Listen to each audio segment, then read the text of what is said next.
In very many cases, when we go to work, the reason we go to work is to earn. And to earn means to get money. When you ask students why they go to school, they'll tell you they go to school to get a job.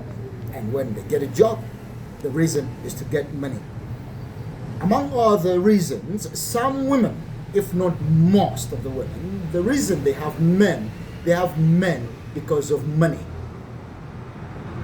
And in fact, what defines a man, according to many women, not very many women, but many women, is money.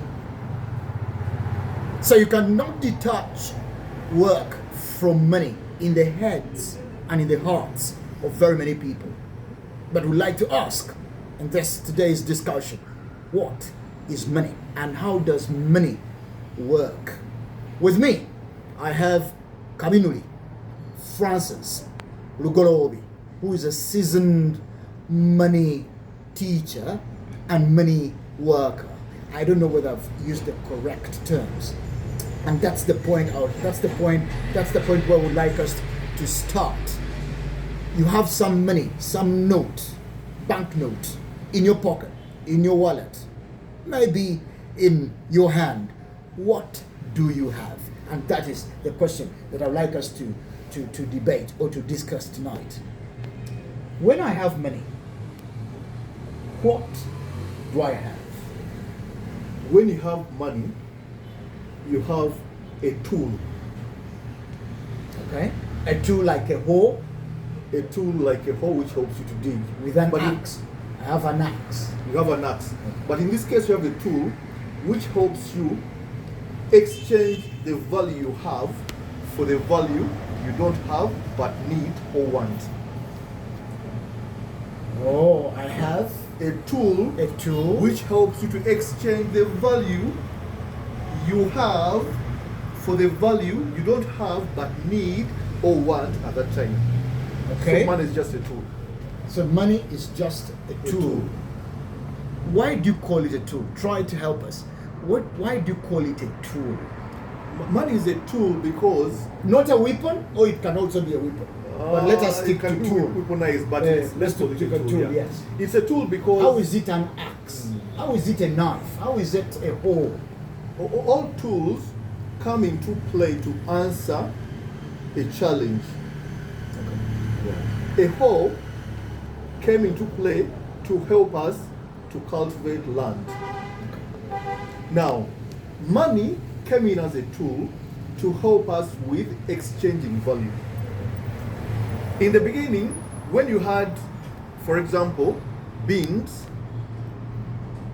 as your item of value, but you didn't want to eat beans. You wanted to eat beef. Okay.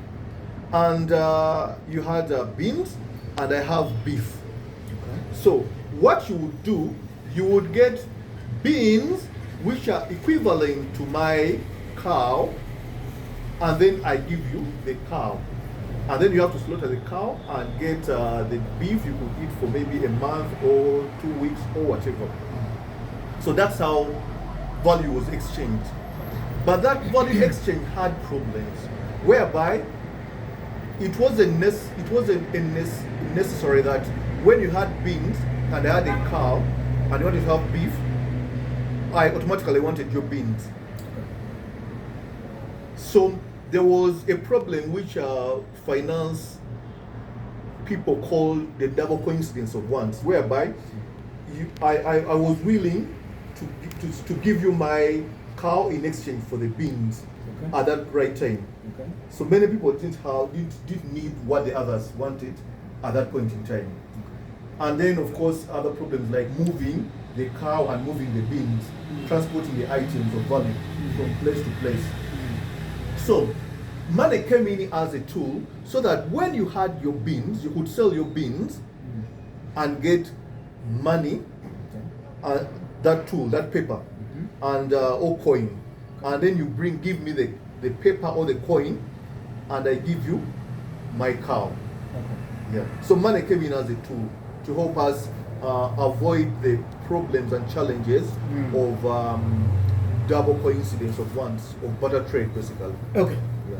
So here with me is a green 5,000 Uganda shilling note, and it's called money. So when I'm holding this note, please hold the note. When I'm holding that note, and when I'm working to get that note, what am I working for? Actually, when you're working, you're not working to get money. Okay. You're not working to get a tool. You're working to get value. Huh? Yes. Anyone who goes to work doesn't go to get, just like when you go to a garden with the other tool, which is a hoe. You don't go to the garden to get a hose. Yes. No, you go to the garden to get food. So when you go to work to get value. And what's the value you need? You need to get food, you need to get clothing, you need to get accommodation, you need to get transport, you need to get entertainment. When you go to work, you are going to get that value. But then you are using this money is being used as a tool to access that value. Because remember, when you go to work, you're offering your value, your services. And those services are paid for. So I'm exchanging value. Yeah, you're exchanging value. So, because whoever you're working for does not have the food, the clothing, so what it does, it gives you the tool of exchange, which is equivalent to the value you're going to get. And that's where money comes into play. So, money is a tool which helps us to exchange the value we have. So, money is a means. A means. Not the end. The end. Money is a means of exchange. Okay. Of course, it has other elements attached to it. Okay. Yeah, because actually we're calling this money, but this is not ultimate money. This is currency. Okay. We'll talk about another term, maybe. Yeah, this is currency, and there are other items which are more of money than paper money. Okay. Yeah, because this money, all money has attributes. Okay. As a tool of exchange, it has attributes. One, money of course has to be a means of exchange. You can be easily exchangeable. Okay. Yeah, from me to you for value as a tool. Okay. Then two, money should be able to represent value in people's minds. Whoever is using that money should be representing value. For example, if I look at money, it should be able to represent the value which I need. Okay. Food. Okay. So when I look at a 5,000 shilling note, it should be able to represent maybe a plate of katogo. Okay. Yeah. So a money worker. Yeah. Should be able to look at this as a tool. As a tool, and it's representing value. Okay. Even before you're using it. It should be able to represent a certain form of value in their heads. Okay. Then money should be also able to store value. Okay. Yeah. That's what I want us to get after this short break. I would like us to talk about money as a store of value. Yeah. Are you working for money or you're working for value?